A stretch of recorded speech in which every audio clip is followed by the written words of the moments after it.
Howdy. One of my friends wanted me to talk about why Cruisin is such a bop. Uh, well, more accurately, they sent me a tweet saying, "Hey, can you tell me why this piece is so good?" And I was like, "Well, there's a lot to unpack, so I may as well just make a video." So here I am. Unfortunately, there was no good sheet music of Cruisin online, so I had to make one myself, which is why it took so long. And this is happening a couple days after they asked. But you know, I'm pretty content with how this came out. Um, there's some things I'm a little uncertain about, specifically chords like this. But for the most part, it gets the idea across. Everything I'll talk about will be functionally, at least its function will be accurate to what the piece is actually trying to convey. So, the first thing we need to consider is the fact that there's this guy right here telling us to play these rhythms in a kind of swing. So instead of rather than just as far as rhythms are concerned, normally you have 1, 2, 3, 4, 1 and 2 and 3 and 4 and. What this swing does is it kind of displaces them. So it's like 1 and 2 and 3 and 4, kind of like that. So listen to this real quick. Now listen to it if I take it away. You kind of see the difference, especially with this that line right there, where they're a little displaced. There's a little bit of syncopation, even where typically what it's saying to do is straight eighth notes, but it's kind of displacing them just a little bit, adds a little bit of syncopation. And that goes for this entire piece. So listen, let's see. If we listen to just the beginning of this phrase here with the swing.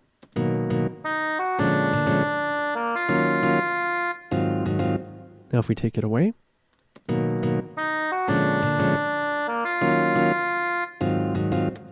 It's a little bit more square, right? Especially this one over here. You can especially tell with that part right there.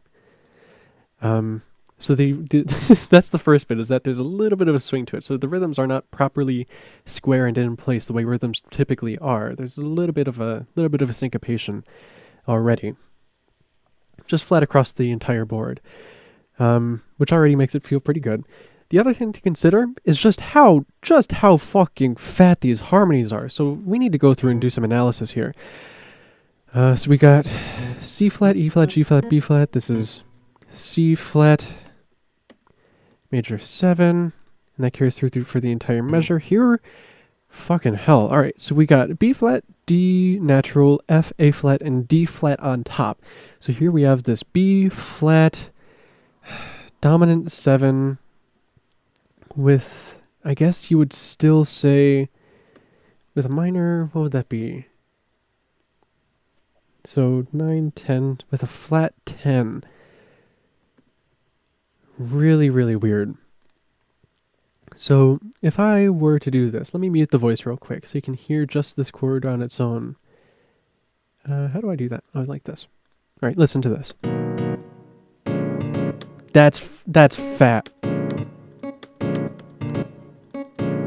That is so, because what's happening here is we got this D natural and this D flat, which is, really, really bizarre. I was about to play, but I guess my MIDI keyboard doesn't want to work right now.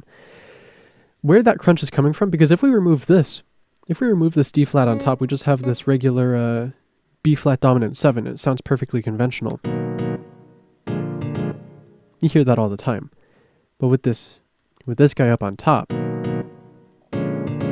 tons of crunch, because you got two different instances of D that are clashing against each other, which is really, really bizarre. Add that on top with the fact that the voice is emphasizing this B natural, but it's actually closest to this B flat, so you've got like this really weird like half-step interval between the melodic line and this this harmony here. Really, really strange. Take a listen. Really crunchy. Next after that is E flat, minor 7, add 9, and then this guy, A, E, G, C natural, F. Alright, because of the way this is voiced, I'm going to say this is an A flat, dominant 7, add 6. That's what I'm going to say. Just because the A flat is acting functionally as the root. Because otherwise you would want this F to be the root, because everything would stack on thirds on top of that. But That's not what's happening. This F is mostly being carried over from this E flat add 9. So it's not really acting as the root. It's almost acting as a kind of descant. Listen to this. It's just kind of carried over from that chord. If we get rid of it, if we get rid of this F, it's going to sound like there's something missing, but the chord is still going to be functionally the same. Kind of hear that? The F is just kind of added on top for flavor, so I don't think it's the root. I really don't. We're going to say A flat is, so that makes this the 7, and that makes this the 6. I'm not going to go above an octave for a 6. That's really nuts, as far as extensions are concerned. And you'd be surprised to see that that's pretty much all the chords we have for this entire piece. So this goes back to that C flat major 7. This goes back to the B flat dominant with the lowered 10. This guy again, let's analyze him real quick. We have still the same thing, just without the F this time. All right, no, this is A flat minor 7. Yeah, okay. That makes sense. A flat minor 7. Is there anything else that ever happens, or is it just those chords? I think it's just those. I think that's all we ever get. So let's go ahead and do some Roman numeral analysis. That if assuming, so we're in E flat minor here, so assuming that this would be the 6. This would be the 5. This would be the 1. This would be the 4. And this would be the 4 as well.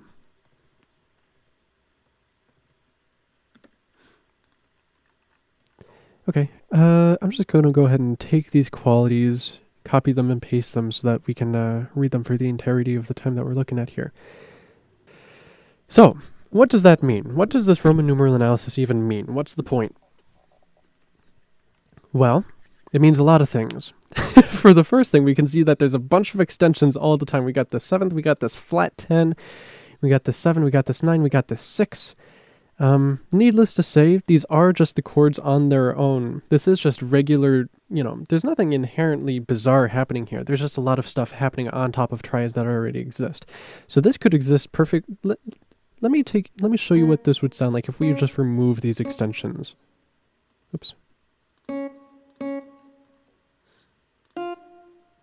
We're going to keep the 7s because those are pretty simple. Those are pretty standard.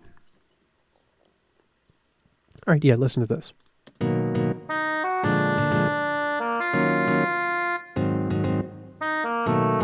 It sounds like it makes a lot more sense now, right? Now that we've taken away those extensions up on top. But they're incredibly crucial. They're incredibly crucial to that KK Cruisin sound. One more time.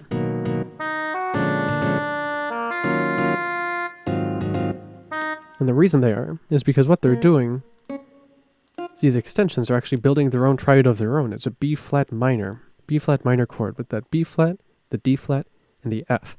So you may be thinking it's really weird to have a flat 10 on top of this chord. But when you think of it in the context of everything else, it's not really, because if you think of this voice as an individual voice doing its own thing, all it's doing is just climbing up a chord. It's climbing up the root, and then the 3rd, and then the 5th. See if you can hear that.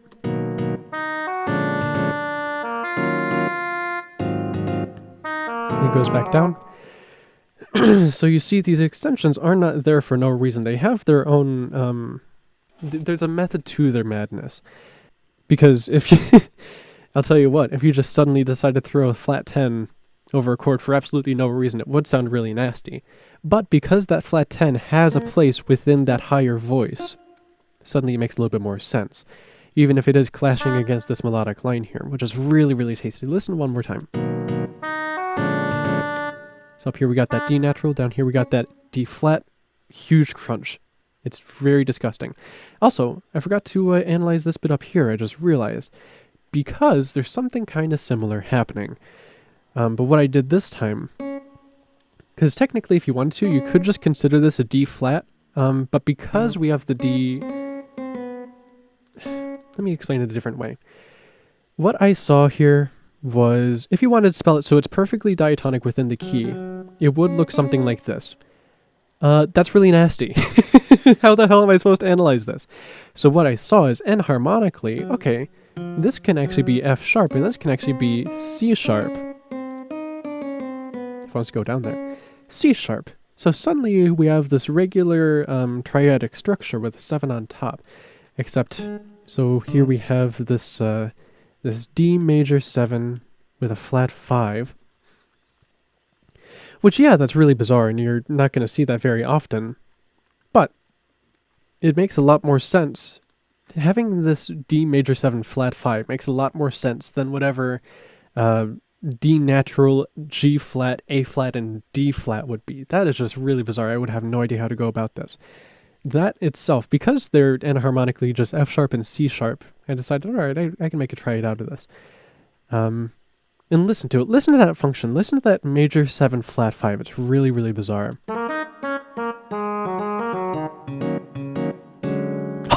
It's so rough. Oh, it's so rough. It's really, really weird, but it's so good. And it's so good. It's so... Because where does that even resolve to? What does that resolve to? The answer is that it doesn't. These are... For the sake of... the best way to explain these is they're kind of unpitched. Because... they're kind of palm muted. This little beep beep boo like that. They don't really have a pitch attached to them, just kind of approximate pitch. And I did what I can. They are moving in the motion of a fifth, kind of like that. Listen to this real quick. But because in the actual piece they're supposed to be palm muted, the actual pitch of them is a lot less clear, especially this one, because he's only, because he glides immediately down. He doesn't stay on that pitch for long at all. So the answer to what does B major 7 flat 5 resolve to is, the answer is that it doesn't. It just kind of leaves you hanging there, does some unpitched stuff, and then suddenly, bang, we're in the first verse of KK Cruisin'. Which has this really, really interesting effect where it's like, it just never gets resolved. Listen to this one more time. Take a peek.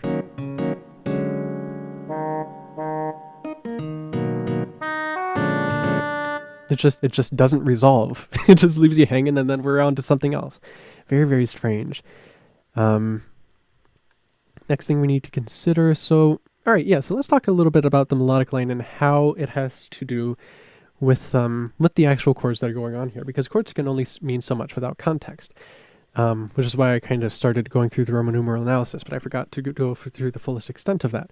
So, what we're doing in the melodic line, we start immediately on the tonic E flat. Makes sense. Jump up to the third, jump down to the major 7, which has that weird clash against the flat 10, as I mentioned before, but we already talked about that. What happens next? Same thing. So, there's kind of a pattern here where when things are weird, they're usually outlining something else. So while the guitar is outlining this B flat minor in the highest voice, KK Slider himself is kind of outlining a B flat major, because we got this B flat, this D natural, and this F natural, which is to juxtapose this the guitar part. It's outlining B flat major. So coming off of this D natural, go down to the B flat, jump up to the F, which makes sense because it's just a triad, but this F suddenly becomes the 9 of the next chord. Listen to how that works. Immediately recontextualized to be not a part of a regular triad, but an extension on top of a different triad. Some fun stuff going on here with this major 4, dominant 4, I guess, actually. This is bizarre. This is really bizarre. I'm actually... You could probably convince me to notate it like this instead. But because of this B flat that's already there, I'd be inclined to not do that. But I guess nothing... You know what? God's not real. Nothing matters. When you've got this B natural here and this D natural here on top of this D flat, it's like, who the hell even cares about standard notation anymore? But... So let's take a real close look, because depending on how I want to notate this can have 2 different implications. Let's keep it at that E or that A natural, because to me that makes a little bit more sense.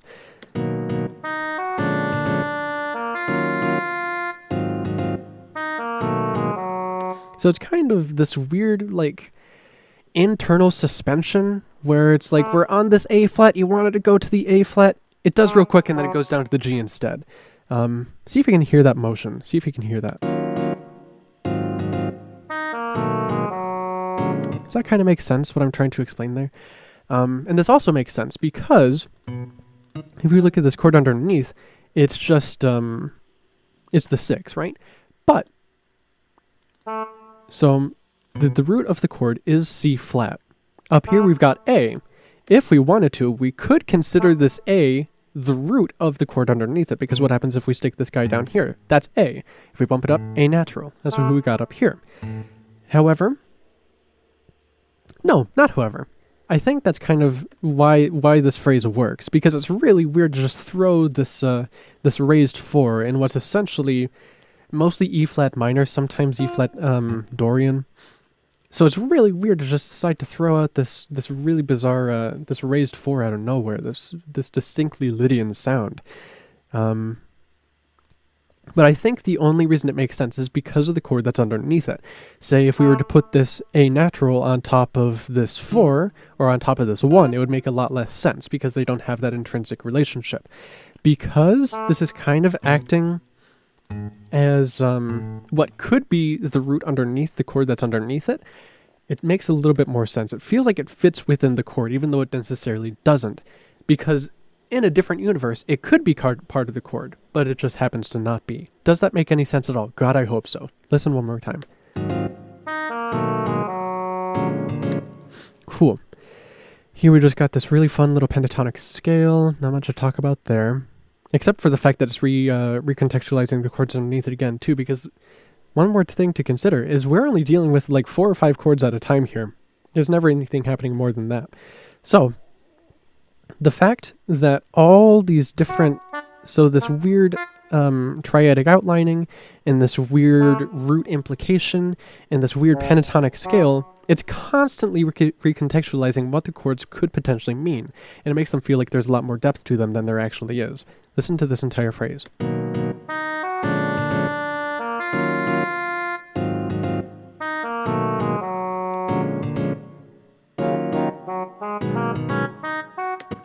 Because what this pentatonic scale is doing is it's a lot more conventional than the other things that were happening over here with this B flat major outlining and this weird not implied different tonic, or root more accurately. So what this pentatonic scale is doing is saying, all right, well, suddenly all of this is in relation to a pentatonic scale instead. It's just constantly recontextualizing things. Something similar happens down here. Again, we're just doing the same kind of stuff. For this repeat, all right, so for this repeat, we land on this 1 minor 7 add 9, which has this really like abrasive impact to it. Here, listen. Because yeah, it's the 1. Yeah, of course we're resolving on the tonic of the scale, but it's got the 7 and a 9 on top, so it doesn't feel fully resolved. So it feels like it should be resolving even further, even though it's the tonic, which it kind of does. It bumps back all the way over to the 6, which is kind of a deceptive cadence, even though that's weird because it's not a cadence at all, because there is no like other primary chord in between it. It would be a cadence if there was, say, a 4 or a 5 right here, which led over to the 6, but there isn't. It's the 1 just saying, all right, we're taking this 1, it's almost acting as a dominant to itself, which then resolves to something else besides itself. Really, really strange. But then, aside from... So the first time this happens, it has this really hard impact. 1 minor 7 add 9. Listen. Bam! But for the second repeat, it's just another one of the chords that's happening in the piece. Which leads us over to the refrain here, which... Same chords as before, just copy and paste the Roman numeral analysis, nothing crazy. So let's talk about what the melodic line is happening here in relation to everything else. So again, we got this really weird, almost it's a suspension, but not really, because it's not really suspending to a chord tone. In fact, it's a chord tone suspending to something that isn't necessarily a chord tone, but again, could be, because again, we're landing on that A, which as we discussed, could be the tonic if we wanted to contextualize it as such. Because we're on top of this 6 major 7 here, but we're not going to. So again, every time he's landing on this A, it almost wants to be the root of the chord, but it never is. It's really bizarre. Listen. Kind of feels like it should be. It feels like a 2-1-1. but it's not really, because it's just not. It's really bizarre. So then we got this A flat going down to the G flat. That's a pretty bold move. All right, so phew. So on top of this flat 10, we suddenly have a G flat as well. Hello, train. Hopefully you guys can't hear that too well. I'm going to close my window, actually.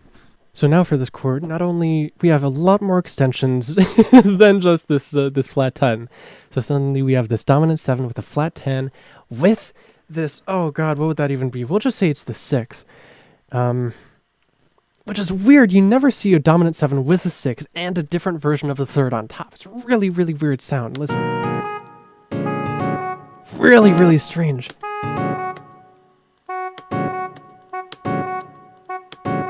Really, really strange. Just full crunch. Big, big crunch here.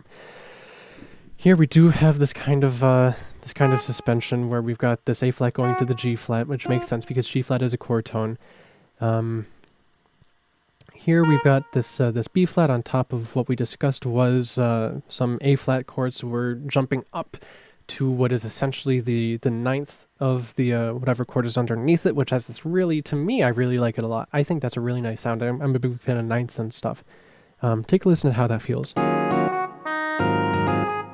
And of course it goes back down to the tonic. So it doesn't stay on that ninth forever. It does go back down to the 1 eventually. Similar kind of thing is happening as before, where we got this B flat going down to the A, which could be the tonic, but it's not. Same thing happening here, same thing happening here with the pentatonic scale. Just a lot of really weird stuff happening. So let's listen to this refrain now that you kind of know what to listen for.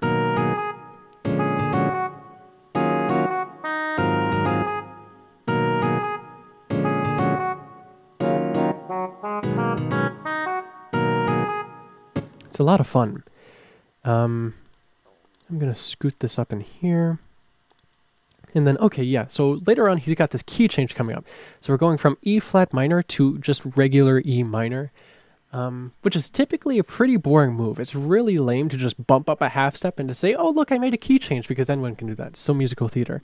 But the way it happens here is really, really, really bizarre. Because as you can see, we got this this E flat minor 7 with the add 9 again, because we got this F on top.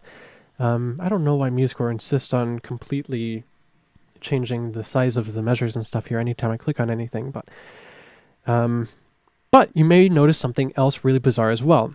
This B double flat, which you could also say is A natural, but I would not do that just because it's very clearly a different step away from, to put it simply, it's not supposed to be the same, it's not supposed to be A. It definitely does not sound like it, because it sounds so clearly like it's flipping back and forth. So to me that processes as two distinct tones instead of one tone that's changing itself, if that makes any sense. Listen to this. But because of that, we need to consider what B double flat even means. Of course, like I said, it means A, and harmonically. So in this way, it's kind of flipping back and forth, if you want to think of it this way, between A and G flat, which makes sense because we're going over to E next, and G flat would make sense because that's the third of E. E major at least, but we're going over to E minor. And because of these chords underneath, I don't think it makes sense to write this in relation to E, because this just is the tonic of the previous key. So to say, all right, well, instead of this being E flat minor 7 add 9, I want this to be D sharp minor 7 add 9. That's really bizarre. I wouldn't go for that. So instead, we got this really funny thing where it's like, because normally when you're switching in between, when you're going from one key to another key, you want a pivot chord. You want something to bring you between them. What happens here is not that. It's just tonic, tonic, tonic, tonic, tonic, tonic. And then suddenly, we're just on the 6 of the next key. 6 major 7, because this is what happens here. This is just the refrain, but transposed up half a step. So we can, same thing as before, we can just copy paste this this notation here, this analysis, and just apply it to here, because it's the exact same thing, just in a different key, exactly 1/2 step higher. The way we get there is really bizarre, because like I said, it's just tonic, tonic, tonic, tonic, tonic, 6 of the new chord. It's really weird. Take a listen. There is no pivot. There is no pivot point. There is no bridge between them. It's just tonic, tonic, tonic, tonic, new 6. It's really strange. But as far as that's concerned, everything here is the exact same as what's up here. It's just in a different key. And like I said before, like I mentioned up here at the end of the first verse, we got this, we're landing on this 1 minor 7 add 9. But here, that's where we actually finish the piece. There is no resolution beyond it as much as it wants there to be. And of course, that's a very a typical jazz kind of sound to end on the 7 and the 9 as well. But there's just no resolution. There's no real resolution. Now, if we did something like this instead, where we remove the 7, we remove the 9, and we just stick it so that it's pure root position E minor. That sounds a lot more finalized. But instead, we got all these extensions on top. Sounds like there should be more after it, but there's not. So, as far as I'm concerned, to me, that's what makes KK Cruisin so interesting. Just this really, there's constantly something really interesting happening here. I'm looking especially at that flat 10. And the melodic line is completely, so we only really have like 4 or 5 chords we're working with here, but the melodic line is constantly recontextualizing what that means. And it's just super, it's so bizarre. It's such a well-written piece of music. Jazz is weird. Thanks for listening. Hope this makes any sense to anyone who may not be familiar with music theory. But if it doesn't, oh well, you can at least pretend it did and you can feel smart.